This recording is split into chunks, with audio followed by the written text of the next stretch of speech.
This video is part of the series covering the Answer Ladies Machine Knitting Notebook and is aimed at helping you get comfortable with using the patterns in that book and using them as a creative starting place. Presently, we're working on the very most basic pullover sweater pattern in that book. Today, I want to do a quick run over an addition that you can make to a pullover sweater that makes it easier to dress the person.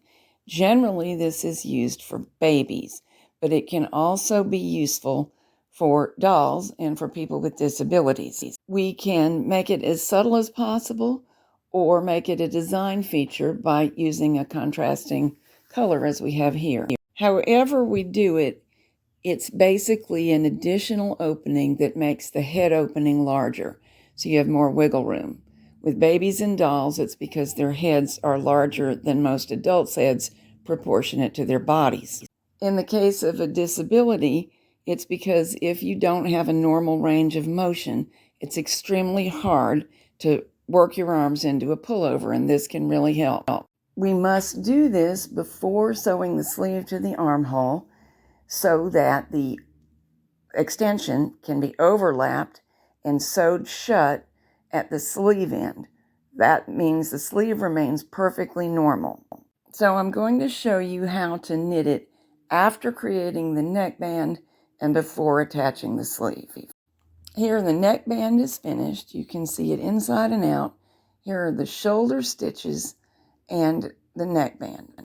One shoulder is already sewn. We did that so as to be able to make the neckband.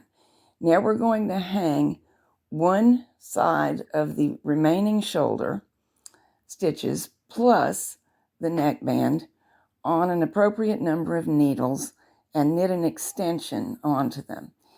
Where there are bound off shoulder stitches, just hang one bound off stitch per needle and then estimate how many stitches will be the right size to go in the neckband. It usually will just work out fine to hang it as it lies. You may choose to knit an extension onto each side or only onto one side. Onto each side sounds as though it would be neater, and in some ways it is, but it also adds so much thickness that I usually don't. I find that adding one doubled extension, which this one will be, so that there's knit side showing on both sides is adequate, and then whatever the closure is completes the job of stopping rolling in this area where we're getting the front and the back to overlap a little bit so that we can attach snaps or buttons or Velcro. Now knit enough rows to equal at least, at very minimum, 1 inch of knitting. Remember, it will be folded in half, so it'll really be half the length you knit. I usually use main stitch size or main stitch size -1 for this. And then we hang the same area again and bind off. And that's all there is to the knitting. There are a few other things to think about.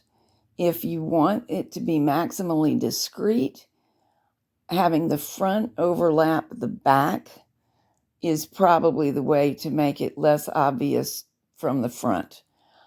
If you are going to be dressing yourself and you have arthritis in that shoulder, you may rather reverse it so that the back overlaps the front. That will put it within easier reach when you reach over to release it. You'd also want to go back over front if you decide to turn it into something that displays your very favorite antique buttons or another cute little thing. You can install a zipper in this area. I don't like the feel of the garment, so I wouldn't put it on a baby or an adult without being able to communicate with that person and ask how it felt to them. If you decide that you would like both shoulders reinforced, remember that we only need one to be extended in length. So what you want to do with the other one is create a single layer of extra knitting, at least 1/2 inch wide, and then turn that under and stitch it down so that It's basically a lining stopping the rolling of the fabric in that area. Now it's time to bind off, but this area is really tight from having several things happen to it at one time. So before binding off, I like to knit one additional row. It just makes it easier.